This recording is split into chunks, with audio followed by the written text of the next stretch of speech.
ఏ ఒక్క దగ్గర ఏ అనుమతులు లేకుండా నియమ నిబంధనలు అన్ని బుల్డోజ్ చేస్తూ కేంద్రం జుట్టు తన చేతుల్లో ఉందని చెప్పి ఇష్టరీతిన రాత్రికి రాత్రి ప్రాజెక్టు రూపకల్పన చేసి ఈరోజు టెండర్లు పిలిచి ముందుకు వెళ్తున్నారు అన్నారు మాజీ మంత్రి MLA Harish Rao. AP reorganisation act తర్వాత ఇటు తెలంగాణలోనైనా అటు ఆంధ్రప్రదేశ్లోనైనా కొత్త ప్రాజెక్టు చేపట్టాలంటే కేఆర్ఎంబి జీఆర్ఎంబి అనుమతి తీసుకోవాలి. ఆ నదీ పరివాహక ప్రాంతంలో ఉన్నటువంటి రాష్ట్రాల నుంచి అంతర్రాష్ట్ర ఒప్పందం జరగాలంటే నదీ పరివాహక ప్రాంతంలో ఉండే అన్ని రాష్ట్రాలు ఒప్పుకోవాలి. నంబర్ 3, ఏపీ రీఆర్గనైజేషన్ యాక్ట్ ప్రకారంగా ఎపెక్స్ కౌన్సిల్లో కొత్త ప్రాజెక్టు అనుమతి పొందాలి. Number 4, central water commission clearance తీసుకోవాలి.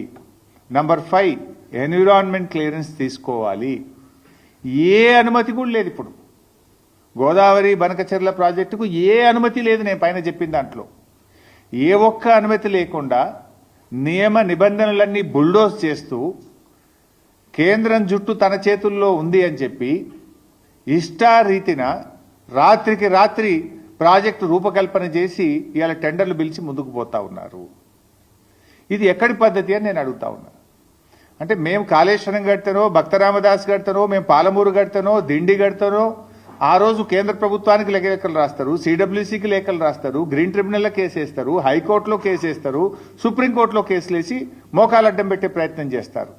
కానీ ఇవాళ మీరు మేము కట్టిన అన్ని కూడా పాత ప్రాజెక్టులు. పాలమూరు అయినా ఉమ్మడి ఆంధ్రప్రదేశ్లో స్టార్ట్ చేసింది, కాళేశ్వరం అయినా ఉమ్మడి ఆంధ్రప్రదేశ్లో స్టార్ట్ చేసింది. కానీ మీరు ఇలా కొత్త ప్రాజెక్టును నియమ నిబంధనలన్నీ కూడా ఉల్లంఘించి ఇలా ఆంధ్రప్రదేశ్ కడతా ఉంది.